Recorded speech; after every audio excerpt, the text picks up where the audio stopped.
আসসালামু আলাইকুম। আসলে আমি যেখানে থাকি তার একটা ভিডিও আমি অনেক দিন ধরে দিব ভাবছি, কিন্তু দেওয়া হচ্ছে না। সো আজকে শেষে চলে আসলাম।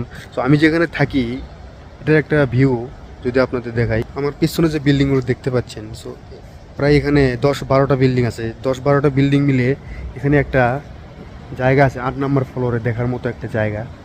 দেখার মতো বলতে এখানে ব্যায়াম করার মতো জায়গা, এখানে এভরিথিং আছে, সব কিছু। ছোটো একটা মার্কেট বলতে পারেন, এখানে শপিং মল থেকে শুরু করে সুইমিং পুল সব কিছু আছে এখানে।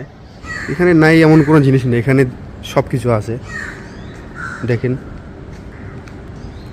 আর এখানে এটা যেটা দেখতে পাচ্ছেন, এটা পুরোটাই র্যাকেট খেলার কোর্ট এবং উপরে ভলিবল খেলার কোর্ট।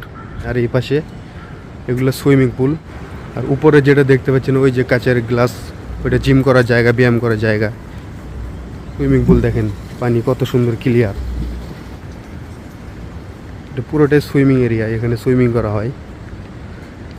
আর এর ভিতরে দেখা যাচ্ছে এগুলো সব ব্যায়াম করতে আসে এখানে। এখন বাজে প্রায় দুপুর 12টা, তারপরেও সবাই এখানে এক্সারসাইজ করে। আসলে মালয়েশিয়াতে ব্যায়ামকে এরা খুব গুরুত্ব দেয়, খুব। আর এখানে দেখতে পাচ্ছেন এই যে এটা জিমের এরিয়ার ভিতরে, এখানে মাছ ছেড়ে দেওয়া আছে।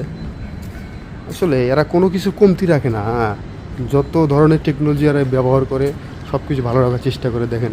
আর এরা এত পরিষ্কার পরিচ্ছন্ন সবসময় রাখে, এটা বলার বাহিরে। এখানে বসে থাকার মতো, আড্ডা দেওয়ার মতো একটা জায়গা, বাট কপাল খারাপ, আমাদের সেরকম সময় হয়ে ওঠে না। এই যে এটা একটা ছোটোখাটো একটা রেস্টুরেন্ট বলতে পারেন, ছোটোখাটো একটা রেস্টুরেন্ট এখানে। এটা কিন্তু আসলে কোনো একটা মার্কেট না, এটা কিন্তু একটা রেসিডেন্ট, মানে থাকার জায়গা আর কি। এখানে আমরা থাকি। আর এখানে আমরা মাত্র 5-6 জন বাঙালি ছাড়া, এখানে বাইরের ফরেনার নট অ্যালাউ, এখানে অ্যালাউ করে না। বাট আমরা এখানে আসি, আমাদের ম্যানেজার যেরকম করে ব্যবস্থা করছে, যার কারণে আমরা এখানে থাকতে পারতেছি। আর এই পাশের যে একটা ভিউ, এটা মালয়েশিয়া কুয়ালালামপুর পুরো শহরের ভিউ এখান থেকে দেখা যায়। পুরোটাই, পুরো কুয়ালালামপুর শহরের ভিউ এখান থেকে দেখা যায়। এটা আপনি